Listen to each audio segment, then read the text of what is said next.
आज हम साइकोसिस और न्यूरोसिस इन दो डिसऑर्डर्स के बारे में हम उनके बीच में क्या डिफरेंस है वो देखेंगे। इनके अंदर डिफरेंस क्या है ये पहचानना क्यों ज़रूरी है।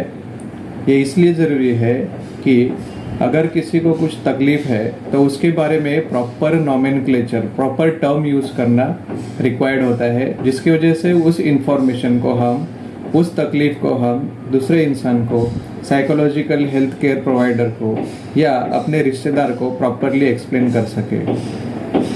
नमस्कार, मेरा नाम डॉक्टर निशिकांत विभूते है।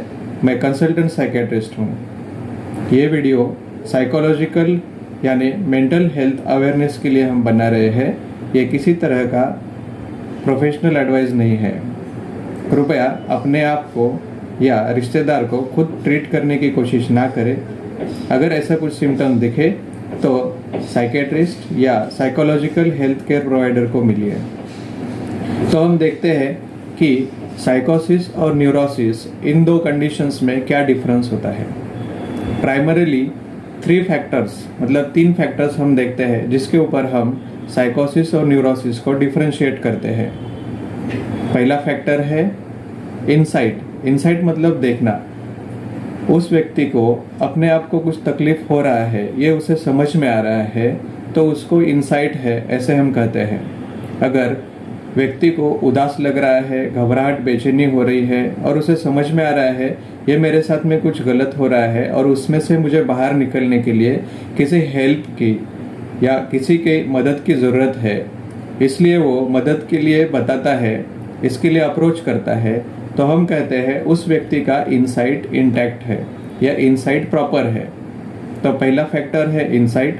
तो न्यूरोसिस कंडीशंस में इनसाइट मेंटेन रहता है।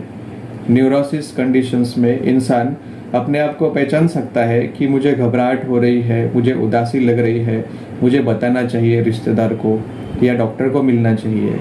तो these are the conditions called as neurosis. साइकोसिस में इनसाइट मेंटेन नहीं रहता है। वह व्यक्ति अपने आप को कुछ तकलीफ हो रहा है ये पहचान नहीं सकता। उसको लगता है वो जिस तरीके से बर्ताव कर रहा है, जिस तरीके से वो विचार कर रहा है, वो कुछ भी एबनॉर्मल या गलत नहीं है। उसे लगता है कि लोग ही गलत है और लोगों को बदलने की ज़रूरत है। उसे किसी तरह की मदद की या हेल्प की ज़रूरत नहीं है, उसको किसी ट्रीटमेंट की ज़रूरत नहीं है, ऐसा स्ट्रॉन्ग फीलिंग रहता है और इसलिए वो डॉक्टर के पास में या किसी भी काउंसलर के पास में जाने के लिए तैयार नहीं होता है। उसका मतलब है कि इनसाइट इज़ इम्पेयर्ड। साइकोसिस कंडीशंस में इनसाइट इम्पेयर्ड रहती है। तो पहला फैक्टर है इनसाइट। दूसरा फैक्टर है टच विथ रियलिटी, मतलब रियलिटी का जजमेंट बना रहना। न्यूरोसिस कंडीशंस में रियलिटी का जजमेंट बना रहता है। उदाहरण के तौर पर देखें तो अगर किसी इंसान के पास में पैसे कम है तो वो कम खर्चा करेगा। अगर कोई सिचुएशन है जहाँ पे कोई उदासी भरी घटना हो रही है तो वहाँ पे शांत रहना, तो यहाँ पे रियलिटी का टच बना रहता है। वेयरएज ये साइकोसिस कंडीशंस में टच विद रियलिटी मिसिंग रहता है। उसमें इंसान के पास में पैसा कम है फिर भी कुछ खास विचारों के अंदर में रह के पैसा खर्चा करते रहना, और जहाँ पे हंसना ज़रूरी नहीं है वहाँ पे ज़ोर ज़ोर से हंसने लगना। So lack of touch with reality, touch with reality कम होना, ये साइकोसिस का सिम्टम है। और तीसरा फैक्टर है हालुसिनेशंस या डेल्यूजन्स। हालुसिनेशंस मतलब भास होना।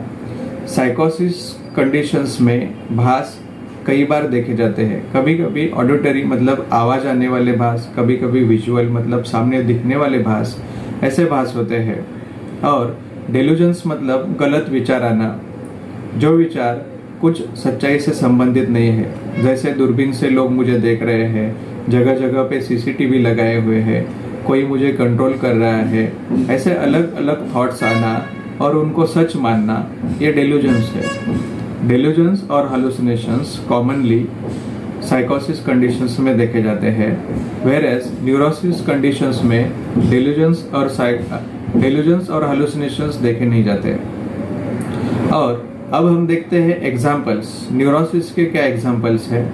Depression, anxiety, obsessive compulsive disorder, panic disorder, ये न्यूरोसिस के एग्जाम्पल्स हैं। और साइकोसिस के एग्जाम्पल्स है स्किज़ोफ्रेनिया या फिर ड्रग इंड्यूस्ड, मतलब ड्रग्स लेने की वजह से होने वाला साइकोसिस, ये साइकोसिस के एग्जाम्पल्स है। डिफरेंसेस बिटवीन साइकोसिस और न्यूरोसिस में पहला फैक्टर है इनसाइट।